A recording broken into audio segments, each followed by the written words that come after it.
Hello my dear lovely students, welcome back to my channel Shubham lecturer. जितने भी हमारे student इस बार 12th में हैं और जिनको देना है 2025 में बोर्ड एग्जाम, उनके लिए आज का ये क्लास बहुत ही ज़्यादा इंपॉर्टेंट है, क्योंकि आज के इस वीडियो में मैं आपके लिए लेकर आया हूँ क्लास 12 केमिस्ट्री का एक वायरल पेपर।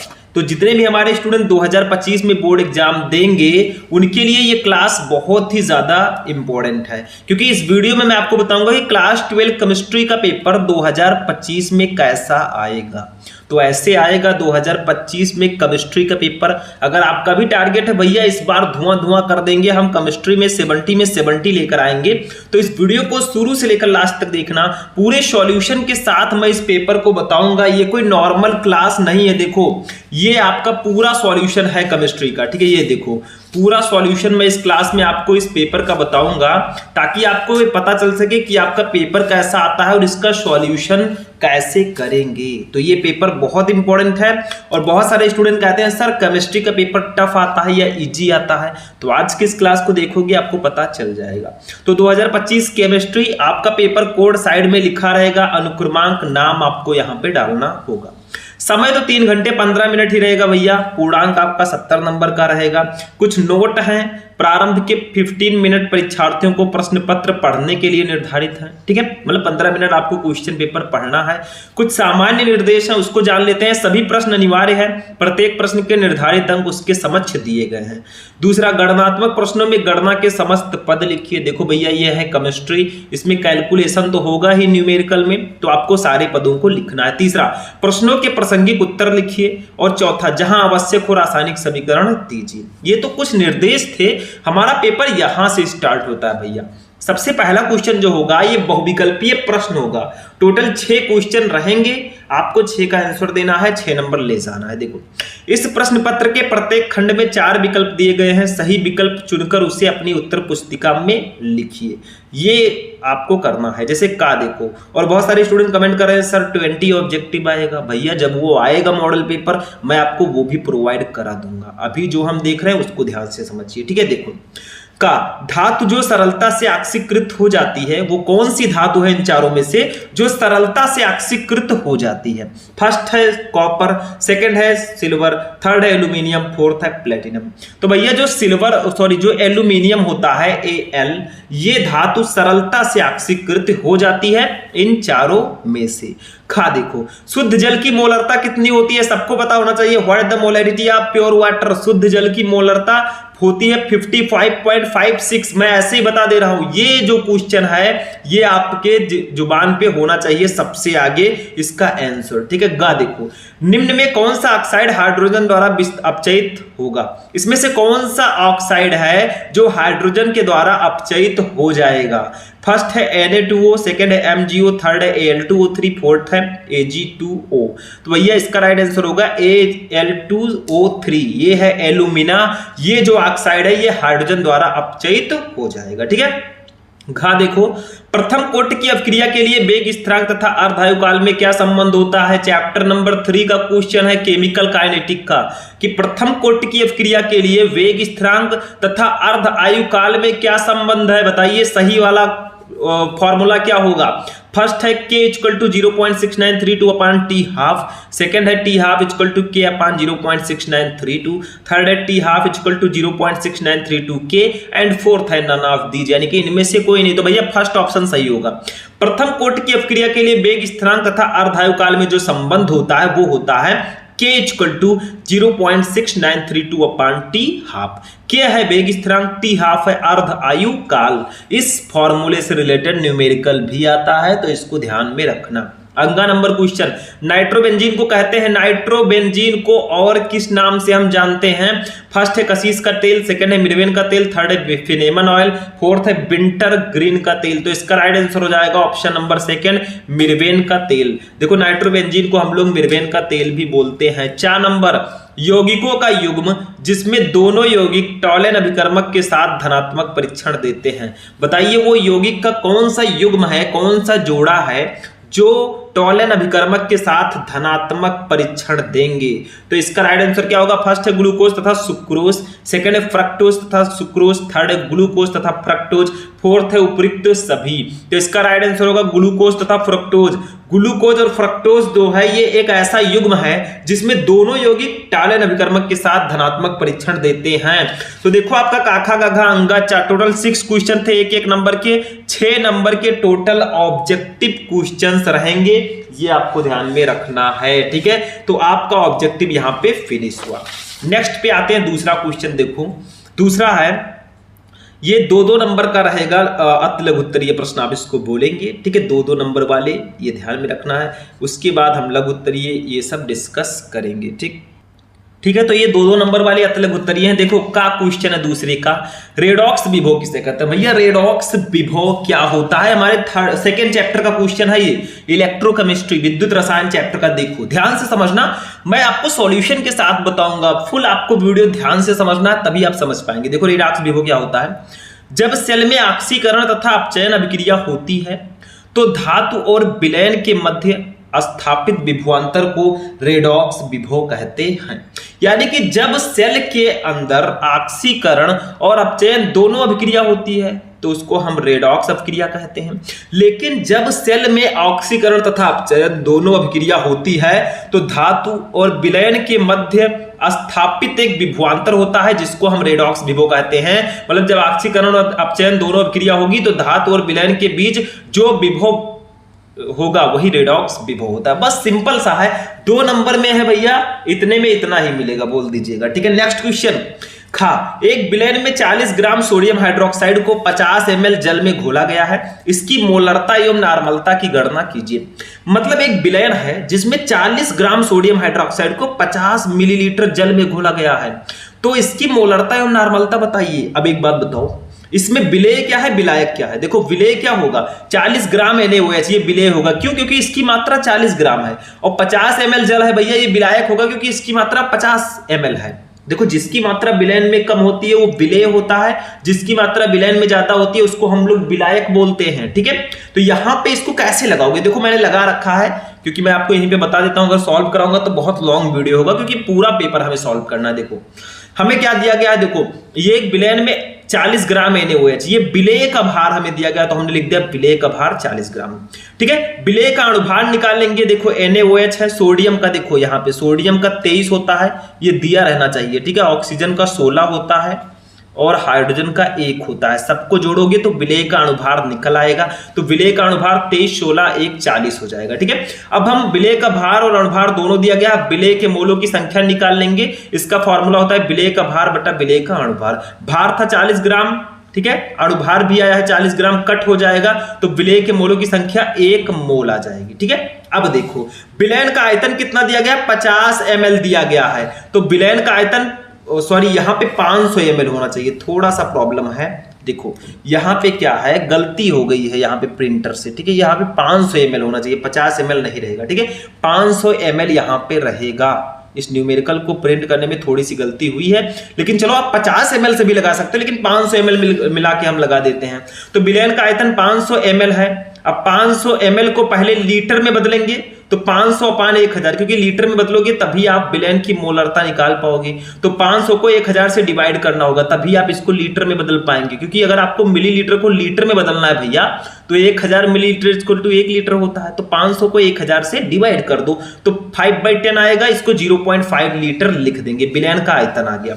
तो विलेय के मोलों की संख्या हमारा 1 मोल आया, विलयन का आयतन हमारा 0.5 लीटर आया। अब विलयन की मोलरता निकाल लेंगे, फॉर्मूला होगा विलेय के मोलों की संख्या अपान विलयन का आयतन लीटर में। मोलों की संख्या हमने 1 निकाली थी, विलयन का आयतन हमने 0.5 निकाला था। अब आप लोग चाहे तो 10 से ऊपर 10 से नीचे गुणा कर दें तो ये हो जाएगा 10 का 1 से गुणा होगा 10 और 0.5 का 10 से गुणा होगा 5। तो 5 का 2 से 10 को 5 से डिवाइड करेंगे 2 आएगा। तो हमारी विलयन की मोलरता 2 मोलर आ जाएगी, या यहाँ पे मोल प्रति लीटर भी लिख सकते हैं। ठीक है, तो ये इतनी आ जाएगी विलयन की मोलरता। या आप देखिए ये आधा है, ये 1 है, कट कर देते वैसे ही 2 आ जाता। ठीक, तो मोलरता तो निकल आई, लेकिन हमें मोलरता और नॉर्मलता दोनों निकालनी है। तो यहां पर ध्यान रखना, देखो NaOH विलयन की मोलरता एवं नॉर्मलता दोनों समान होंगी क्योंकि इसका तुल्यांकी भार एवं अणुभार समान है। ठीक है, समझ में आया। इसका अनुभार देखेंगे तो आप समान ही होगा, ठीक है, तो तुल्यांकी भार भी समान होगा, तो इसकी मोलरता और नॉर्मलता जो है वो कितनी आएगी, वो 2 ही आएगी। जितना मोलरता आया वही नॉर्मलता भी रहेगी, यही 2 ही आएगा, ठीक है। बस इतना सा करना है। देखो मैंने ऑलरेडी लगा रखा था, लेकिन आपको ध्यान से समझना है। पूरा पेपर हम समझेंगे, ज्यादा लॉन्ग वीडियो ना हो, नहीं तो मैं लगवा देता। तो लगवाना क्या है समझ में आपको आ चुका होगा। नेक्स्ट क्वेश्चन गा, यद्यप विद्युत रासायनिक श्रेणी में एल्यूमिनियम हाइड्रोजन से ऊपर है, किंतु ये वायु और जल में अस्थायी है, क्यों? देखो अगर आप लोग इलेक्ट्रोकेमिकल सीरीज देखेंगे, ये हमारा विद्युत रसायन चैप्टर का क्वेश्चन है। यद्यपि विद्युत रासायनिक श्रेणी में एल्यूमिनियम हाइड्रोजन से ऊपर है, किंतु ये वायु और जल में अस्थायी है, क्यों? तो देखो इसका रीजन गा, यद्यप विद्युत रासायनिक श्रेणी में एल्यूमिनियम हाइड्रोजन से ऊपर है, किंतु ये वायु और जल में अस्थायी है, क्योंकि इतना तो हमारा क्वेश्चन ही था, क्योंकि ये गर्म जल या जलवायु के साथ उच्च ताप पर क्रिया करता है, ठीक है, कौन? एल्यूमिनियम, ठीक है, और साधारण ताप पर जल के साथ इसकी क्रिया मंद होती है, इसीलिए ये विद्युत रासायनिक श्रेणी में एल्यूमिनियम हाइड्रोजन से ऊपर है, किंतु ये वायु और जल में अस्थायी है, ठीक है, क्योंकि ये गर्म जल या जलवायु के साथ उच्च ताप पर क्रिया करता है और साधारण ताप पर जल के साथ इसकी क्रिया मंद यानी कि स्लो होती है। बस यही रीजन है। घा देखो, वेग स्थिरांक तथा साम्य स्थिरांक में अंतर बताइए, रासायनिक बलगतिकी चैप्टर का क्वेश्चन, ठीक है। देखो अंतर क्या है मैं बता देता हूं। वेग स्थिरांक अभिकारक पदार्थों की इकाई सांद्रता पर होने वाली अभिक्रिया की गति को कहते हैं, जबकि साम्य स्थिरांक उत्क्रमणीय अभिक्रिया में अग्र अभिक्रिया के वेग स्थिरांक तथा विपरीत क्रिया के साम्य स्थिरांक का अनुपात होता है। देखो ये क्वेश्चन वैसे बहुत ज्यादा नहीं आता है, लेकिन अगर आएगा भी तो मैंने बता दिया है, आप लोग इसको नोट डाउन करके अच्छे से समझ लेना, ठीक है। तो ये हमारा दोनों में डिफरेंस होता है, ठीक। तो ये हमारा 8 नंबर का 2 × 4 यानी कि 8 नंबर का अतिलघु उत्तरीय प्रश्न था। अभी और है, ऐसे 4 क्वेश्चन और है अतिलघु उत्तरीय में 2-2 नंबर के। देखो ये का है, राउल्ट का वाष्प दाब अवनमन नियम लिखिए, इसकी सीमाएं भी लिखिए। भैया राउल्ट का नियम तो मैंने आपको बता दिया था, ठीक है, राउल्ट का नियम मैंने आपको ऑलरेडी बता दिया है, इसमें कुछ बताने की जरूरत ही नहीं है। आप लोग सर्च करोगे यूट्यूब पर राउल्ट का नियम शुभम लेक्चरर, आपको क्लास मिल जाएगा। यानी कि किसी विलयन के वाष्प दाब का आपेक्षिक अवनमन, ठीक है, उस विलयन के उसमें उपस्थित विलेय के मोल प्रभाज के बराबर होता है। ये मैंने आपको बता दिया, इसकी सीमाएं भी मैंने आपको बता दी हैं, तो इसमें कुछ खास है नहीं, ठीक है, आप लोग सर्च करके देख लेना। खा देखो, फैराडे के विद्युत अपघटन का प्रथम नियम लिखिए। फैराडे के विद्युत अपघटन का प्रथम नियम देखो मैं यहाँ पे लिखा हूं, ठीक है। फैराडे के विद्युत अपघटन का प्रथम नियम, Faraday's first law of electrolysis. देखो इस नियम के अनुसार इलेक्ट्रोड से मुक्त हुए या इलेक्ट्रोड पर एकत्रित होने वाले पदार्थ की मात्रा विद्युत अपघट्य में से प्रवाहित आवेश के समानुपाती होती है। यानी कि इलेक्ट्रोड से मुक्त हुए या फिर इलेक्ट्रोड पर जो एकत्रित होने वाला पदार्थ की जो मात्रा है, जो वहां पे इकट्ठा होता है इलेक्ट्रोड पे, वो विद्युत अपघट्य में से प्रवाहित आवेश के समानुपाती होता है। मतलब जितनी मात्रा इलेक्ट्रोड पर इकट्ठा होगी वो विद्युत अपघट्य में जितने आवेश होंगे उसके समानुपाती होगा, सेम, ठीक है। जैसे देखो ये है इलेक्ट्रोड पर एकत्रित पदार्थ की मात्रा W, ये किसके समानुपाती होता है? Q, आवेश के समानुपाती होता है, मतलब विद्युत अपघट्य में से प्रवाहित आवेश के। तो W is proportional to Q। अब Q इक्वल टू IT होता है, हमने फिजिक्स में पढ़ा है, आवेश जो है वो धारा और समय का गुणनफल होता है। Q इक्वल टू IT, तो W समानुपाती Q की जगह पर IT लिख देंगे। जब समानुपाती के चिन्ह को हटाएंगे तो W इक्वल टू ZIT हो जाएगा। Z क्या है? समानुपाती स्थिरांक या विद्युत रासायनिक तुल्यांक। बस इतना सा है, छोटा सा। तो यही याद रखना है कि इलेक्ट्रोड से मुक्त हुए या इलेक्ट्रोड पर एकत्रित होने वाले पदार्थ की मात्रा विद्युत अपघट्य में से प्रवाहित आवेश के समानुपाती होता है। W is proportional to Q, Q equal to IT होता है, तो W is proportional to IT and W equal to ZIT। बस हो गया हमारा, ठीक है, सिंपल सा था, इसमें कुछ था नहीं। तो ऐसे ही हम सबको क्लियर करते हुए चलेंगे, ध्यान से समझना पूरे पेपर को। देखो देखो Mn3+ आयन की अपेक्षा Mn2+ आयन अधिक अस्थायी होते हैं, ऐसा क्यों होता है भैया? ये DOM ब्लॉक के तत्व चैप्टर का शायद क्वेश्चन है, तो इसको मैं आपको आगे बताऊंगा, अभी मैं यहाँ पे नहीं बताने वाला। लिगेंड क्या है उदाहरण सहित समझाइए, उपसा संयोजन चैप्टर का क्वेश्चन है। तो यहाँ पे भी 4 क्वेश्चन रहेंगे 2-2 नंबर के, 8 नंबर के आपके ये भी हो जाएंगे, यानी कि 8 और 8 16 नंबर के अति लघु उत्तरीय प्रश्न आएंगे। अब देखो बाकी का जो 4 नंबर से क्वेश्चन है इसका आंसर मैं इस क्लास में सिर्फ एक क्वेश्चन का बताऊंगा, बाकी का हम आपको अलग से एक एक टॉपिक को पढ़ाएंगे, क्योंकि पूरे पेपर को एक वीडियो में सॉल्व कराना पॉसिबल नहीं है। लेकिन सब कुछ पॉसिबल है, कुछ इम्पॉसिबल नहीं है। अगर आप लोग कमेंट में बताएंगे सर मुझे पूरे केमिस्ट्री के पेपर का सॉल्यूशन चाहिए, आप लोग कमेंट करेंगे, मैं आपको प्रोवाइड करा दूंगा अलग से क्लास, ठीक है। तो आप लोग कमेंट ज्यादा से ज्यादा करना, वीडियो को लाइक करना, चैनल को सब्सक्राइब कर लेना। देखो चौथे का अब लघु उत्तरीय प्रश्नों पे हम आते हैं। संक्रमण तत्व परिवर्ती ऑक्सीकरण अवस्था का प्रदर्शन करते हैं क्यों? जो संक्रमण तत्व होते हैं वो परिवर्ती ऑक्सीकरण अवस्था क्यों प्रदर्शित करते हैं? 3 नंबर का ये रहेगा, ठीक है। खा नाइट्रोबेंजीन की NO2 समूह तथा बेंजीन वलय की एक एक अभिक्रियाओं के समीकरण लिखिए। भैया ये बेंजीन नाइट्रोबेंजीन जो है आपका इसके बारे में बताना है। गा कोलराउस का नियम समझाइए तथा इसके 2 अनुप्रयोग भी लिखिए। 3 नंबर का ये भी आएगा, इसको समझ लेते हैं थोड़ा सा। कोलराउस का नियम देखो, कोलराउस के नियम के अनुसार दूसरे चैप्टर का क्वेश्चन है विद्युत रसायन का। किसी विद्युत अपघट्ट की मोलर चालकता जो होती है लैम्डा m, ठीक है, अनंत तनुता पर विद्युत अपघट्टों द्वारा दिए जाने वाले धनायनों तथा ऋणायनों की आयनिक चालकताओं का योग होती है। मतलब ये जो आपकी किसी विद्युत अपघट्ट मैंने HCl ले लिया है, इसकी जो मोलर चालकता होगी वो इसके धनायन और ऋणायन की मोलर चालकताओं के योग के बराबर होगी। वही सेम देखो लैम्डा इनफाइनाइट H प्लस, यानी कि H प्लस में टूट जाएगा, Cl माइनस आयन में टूट जाएगा। तो वही कहा गया है कि किसी विद्युत अपघट्ट की मोलर चालकता जो होती है, ये विद्युत अपघट्ट है HCl, इसकी जो मोलर चालकता है वो अनंत तनुता पर विद्युत अपघट्टों द्वारा दिए जाने वाले धन आयनों तथा ऋण आयनों की आयनिक चालकताओं का योग होती है। तो हमारा जो HCl का मोलर चालकता है ये इसके धन आयन यानी कि H प्लस और ऋण आयन यानी कि Cl माइनस के योग के मोलर चालकताओं के योग के बराबर होती है। यही होता है कोलराउस का नियम। दैट्स सिंपल, ठीक है, इसमें कुछ नहीं है। आगे देखते हैं। घा ग्लूकोज तथा फ्रक्टोज में अंतर स्पष्ट कीजिए। लास्ट चैप्टर जैव अणु का ये क्वेश्चन है 3 नंबर, यानी कि 3-3 नंबर के हमारे 4 क्वेश्चन थे भैया, 12 नंबर इसका आपको मिलेगा। अब हमारा 4-4 नंबर वाला लघु उत्तरीय प्रश्न आता है। देखो एक रासायनिक अभिक्रिया का ताप 290 केल्विन से बढ़कर 300 केल्विन करने पर अभिक्रिया की दर 2 गुनी हो जाती है। अभिक्रिया की सक्रियण ऊर्जा का मान ज्ञात कीजिए। दिया है आपको R की वैल्यू दी गई है 8.314 joule kelvin inverse mole inverse, 4 number का ये रहेगा, ठीक है। नेक्स्ट क्वेश्चन खा, ये हमारा किस चैप्टर का? रासायनिक बलगत की चैप्टर का क्वेश्चन है। खा ये हमारा किस चैप्टर का क्वेश्चन है? ये उपसा संयोजन यौगिक चैप्टर का। देखो एक दंतुर द्विदंतुर तथा उभय दंतुर लिगैंड से क्या तात्पर्य है? प्रत्येक के 2 उदाहरण दीजिए। 4 नंबर गा सिस समायोता और ट्रांस समायोता की परिभाषा दीजिए। 4 नंबर घा एथेनॉल बनाने की रासायनिक विधि का वर्णन कीजिए तथा रासायनिक समीकरण भी लिखिए। एथेनॉल से मेथेनॉल परिवर्तन का रासायनिक समीकरण लिखिए। ये भी 4 नंबर, यानी कि 4-4 नंबर के 4 क्वेश्चन रहेंगे। 16 नंबर आपको इसके लिए मिलेगा। 16 और 12 ये मिलाकर 28 नंबर का आपका होगा क्या? लघु उत्तरीय प्रश्न, ठीक है। समझ में आ गया? तो ये हमारा हो गया। देखो आप लोग टेंशन मत लेना, अगर इसका सॉल्यूशन चाहिए कमेंट में सॉल्यूशन आप लिखिएगा, मैं आपको प्रोवाइड करा दूंगा, नो टेंशन। नेक्स्ट क्वेश्चन, अब आते हैं विस्तृत उत्तरीय प्रश्नों पर। 20 नंबर के टोटल आते हैं ये, ठीक है। देखो लकड़ी के भंजक आसवन से मेथिल अल्कोहल का निर्माण किस प्रकार किया जाता है? सभी अभिक्रियाओं को रासायनिक समीकरण द्वारा समझाओ। 5 नंबर। अथवा लगाए, नहीं पता तो आप ये कीजिए। निम्नलिखित को समझाइए। फर्स्ट, एल्कोहलों का अणुभार बढ़ने पर जल में इनकी विलेयता घटती है। दूसरा, पावर एल्कोहल क्या है, उसका उपयोग क्या है। तीसरा, फिनॉल अम्लीय होते हैं क्यों।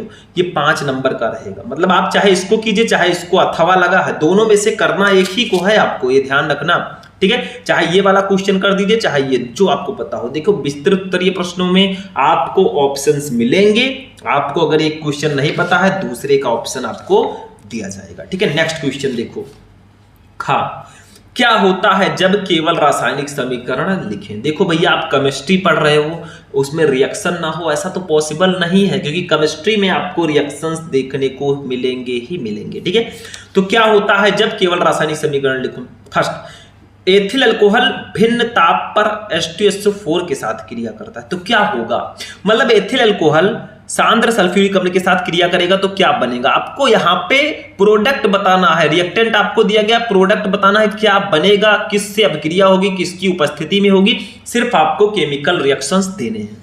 क्या होता है जबकि रिएक्शन आपको पढ़ के जाना है। दूसरा, कैल्शियम एसीटेट तथा कैल्शियम फॉर्मेट के मिश्रण को गर्म करते हैं तो क्या बनेगा, सब एक एक नंबर के हैं। तीसरा, एथिल अल्कोहल से एथिल सल्फेट, ये शायद ये आपका भैया क्वेश्चन इस क्वेश्चन का आ गया है, ठीक है। ये जो दूसरा क्वेश्चन है ये यहाँ होना चाहिए तीसरे के जगह पर, और ये क्वेश्चन यहाँ होना चाहिए, क्योंकि ये कैसे प्राप्त करोगे का क्वेश्चन है, तो ये आप पढ़ लीजिए इसके जगह पे।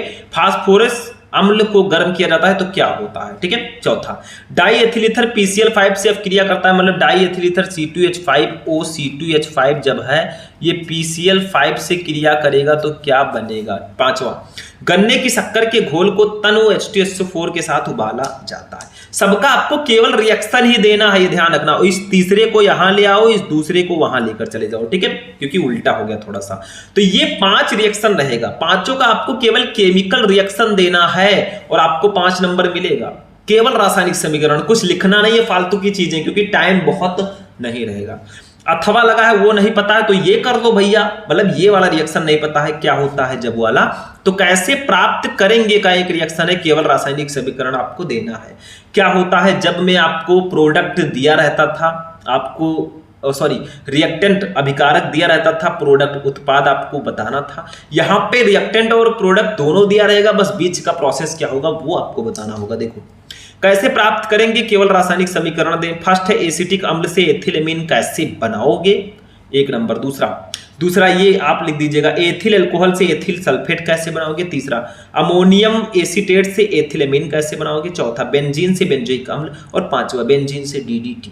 देखो रिएक्शंस में आपको पहले भी कुछ बता चुका हूं, अब आगे भी मैं आपको बताऊंगा। अगर आप लोग सर्च करोगे क्या होता है जब इंपॉर्टेंट रिएक्शन शुभम लेक्चर, तो आपको वीडियो यूट्यूब पे मिल जाएगा, ठीक है। और अगर आप सर्च करोगे कैसे प्राप्त करोगे इंपॉर्टेंट रिएक्शन शुभम लेक्चर, तो भी आपको यूट्यूब पे वीडियो मिल जाएगा, तो जाके देखो क्या कर रहे हो, ठीक है। 7 नंबर क्वेश्चन देखो, 7 का प्रयोगशाला में फॉर्मेल्डिहाइड जो हमारा होता है HCHO, इसको बनाने का वर्णन कीजिए। इसकी सांद्र सोडियम हाइड्रोक्साइड घोल तथा अमोनिया के साथ होने वाली क्रियाओं का समीकरण सहित समझाइए, 5 नंबर। अथवा लगा है, प्रयोगशाला में शुद्ध एसिटल्डिहाइड बनाने का वर्णन कीजिए, रासायनिक समीकरण भी दीजिए, इसके कुछ प्रमुख रासायनिक गुण भी दीजिए, 5 नंबर। मतलब दोनों में से आपको जो पता है जी और विश आप कर सकते हैं, ये पता है ये करो, ये पता है ये करो।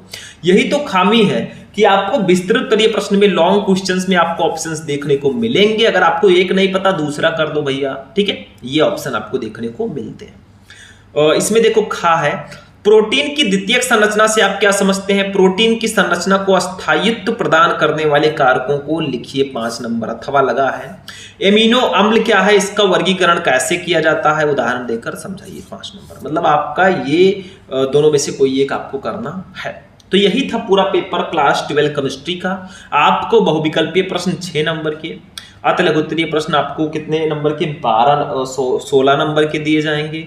लघुत्तरीय प्रश्न आपको 12 और 16 28 नंबर के दिए जाएंगे, और विस्तृत प्रश्न आपको 20 नंबर के दिए जाएंगे। टोटल ऐड करो तो देखो 28 और 6 होता है 34 और 16 होगा 50 और 20 होगा 70 नंबर का ये पूरा पेपर आपका होगा। तो ऐसे ही आपका पूरा पेपर इस बार आएगा। अगर कोई भी चेंजेस होता है, मान लीजिए बाई चांस होता है, तो मैं आपको आगे के जो नोटिफिकेशन है वो मैं आपको देता रहूंगा, नो टेंशन, ठीक है। तो आज का क्लास आपको कैसा लगा, बहुत ही ज्यादा इंपॉर्टेंट ये क्लास था। केमिस्ट्री का पेपर मैंने आपको बताया, आप लोग खुद एक आइडिया लगा सकते हैं कैसा हमारा पेपर आने वाला है, ठीक है। तो इस वीडियो में फिलहाल इतना ही। अगर आपको किसी और सब्जेक्ट का पेपर चाहिए तो आप लोग कमेंट बॉक्स में बताना। चाहते जाते इस वीडियो को लाइक करना, चैनल पर नए चैनल को सब्सक्राइब करना। फिर मिलते हैं हम लोग नेक्स्ट वीडियो में नेक्स्ट टॉपिक के साथ, तब तक के लिए जय हिंद।